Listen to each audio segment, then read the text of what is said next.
Well, here we are in historic Charleston, South Carolina, at one of the many courtyards in between a couple of buildings. It looks like a church off to our left and some large house to our right. But this is a memorial to George Washington. I think it's just a particularly interesting, nice little shaded area here in Charleston. And the memorial says George Washington was born in Virginia on February 26, 1732. As a boy, he excelled in field sports, and though his formal education was limited, he exhibited skill in mathematics and surveying. In the French and Indian War, though only 23, Colonel Washington demonstrated unflinching courage and extraordinary leadership while under fire.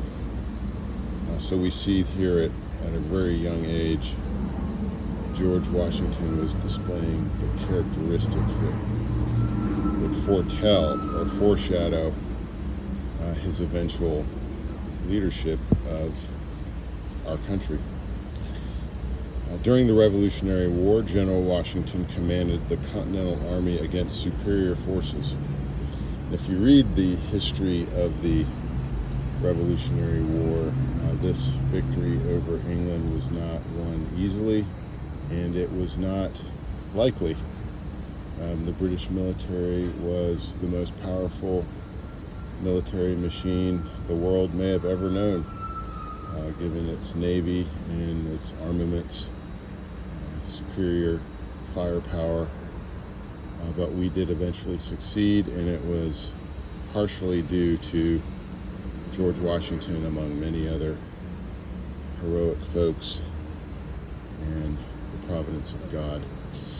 But it says he devised the strategy of marching on the British in Virginia while the French fleet prevented an escape by sea. And we cannot forget that the French were a crucial part of our victory. I think sometimes we minimize their influence. Yes, it's true, they did come on more at the end, maybe when it was more likely that we were going to win this war, but they did help us end the war for sure.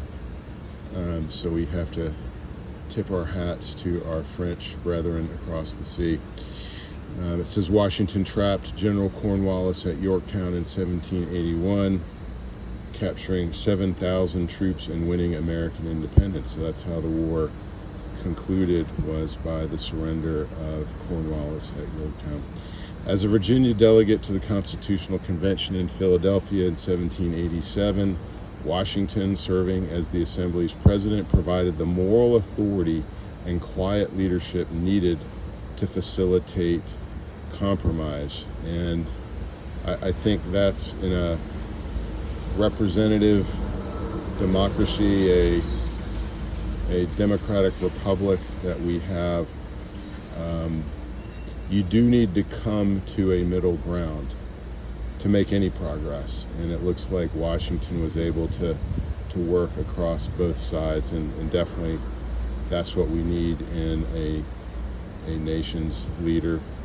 Even at this time, he was known as a founding father. Following ratification of the Constitution, he was unanimously elected the first president and inaugurated in New York on April 30th, 1789. President Washington toured the southern states in 1791. His enormous personal popularity served as a significant force in binding the former 13 colonies into a single nation. On May 2nd, he landed at Crullo's Wharf, 1 block south of the Exchange and Customs House. While in Charleston, President Washington met with numerous officials, planners, and merchants, worshipped at St. Michael's and St. Philip's churches, spoke to various gatherings of citizens, and attended several balls held in his honor.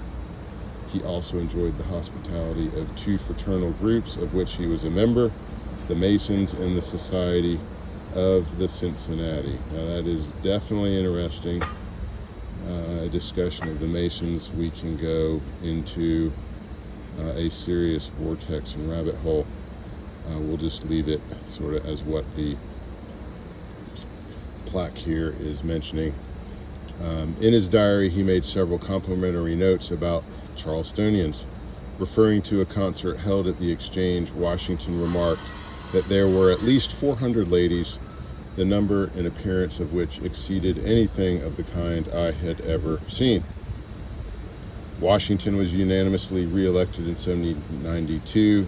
Confronted with the competing philosophies of Northern businessmen and Southern planters, President Washington had a unique ability to recognize and promote the best of each. Leaving office after 2 terms, he established a tradition of peaceful transition of power. So we see here that once again, Washington was able to come to a middle ground, to build consensus amongst competing points of view. And I will tell you, if we ever needed that quality, that trait in America today, we're there.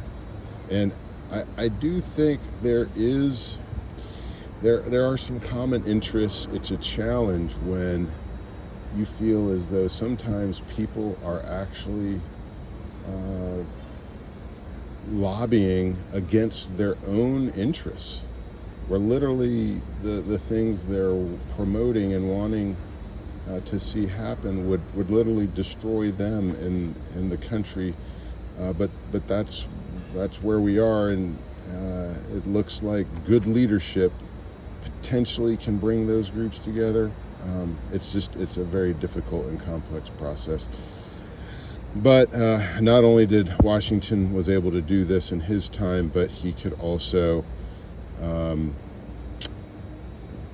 establish this idea of a peaceful transition of power after 2 terms. I think it formally became a law later when presidents were trying to stay for more than 2 terms.